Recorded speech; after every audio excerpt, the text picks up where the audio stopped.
সবার নিরাপত্তা নিশ্চিতে অন্তর্বর্তী সরকারের অব্যাহত পদক্ষেপকে স্বাগত জানায় যুক্তরাষ্ট্র।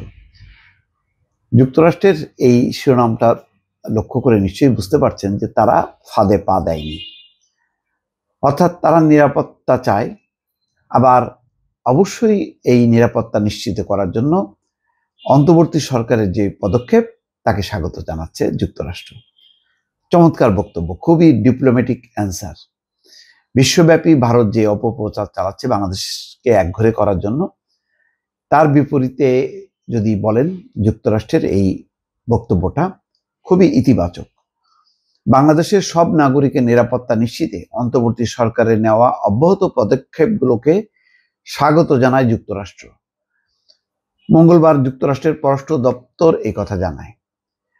বাংলাদেশের সংখ্যালঘুদের নিরাপত্তার বিষয়ে মার্কিন পররাষ্ট্র দপ্তরের কাছে প্রশ্ন করেছিল ভয়েস অফ আমেরিকা বাংলা। প্রশ্নের জবাব ইমেইলের মাধ্যমে দেয় মার্কিন পররাষ্ট্র দপ্তর। মার্কিন পররাষ্ট্র দপ্তরের এক মুখপাত্র বলছেন, আমরা সংখ্যালঘু সম্প্রদায়ের সদস্যদের উপর সহিংসতা এবং তাদের প্রতি অসহিষ্ণুতার যে কোনো ঘটনার নিন্দা জানাই এবং বাংলাদেশের সব নাগরিকের নিরাপত্তা নিশ্চিত করার জন্য অন্তর্বর্তী সরকারের নেওয়া অব্যাহত পদক্ষেপগুলোকে স্বাগত জানাই। তার মানে যে কোনো ঘটনা যদি ঘটে থাকে সংখ্যালঘু সম্প্রদায়ের উপর তার নিন্দা জানায়। আবার অন্তর্বর্তী সরকার যে পদক্ষেপগুলো নিচ্ছে সেটাকে স্বাগত জানাচ্ছি। বাংলাদেশের সংখ্যালঘু সম্প্রদায়ের উপর নিপীড়নের যেসব ঘটনা ঘটছে সে বিষয়ে যুক্তরাষ্ট্রের অবস্থান সম্পর্কে করা প্রশ্নে মার্কিন পররাষ্ট্র দপ্তর বলছেন, যুক্তরাষ্ট্র ধর্ম বা বিশ্বাসের স্বাধীনতা, মত প্রকাশের স্বাধীনতা, শান্তিপূর্ণ সমাবেশ সংগঠন করার স্বাধীনতাকে মৌলিক স্বাধীনতা হিসেবে সমর্থন করে। যুক্তরাষ্ট্র নিয়মিতভাবে বাংলাদেশের অন্তর্বর্তী সরকার সহ সব অংশীদারের কাছে এই সমর্থনের কথা জানায়। মেসেজ খুব পরিষ্কার। এটা অর্থাৎ বাংলাদেশ সম্পর্কে মার্কিন যুক্তরাষ্ট্রের মনোভাব পরিবর্তন হয়ে গেছে।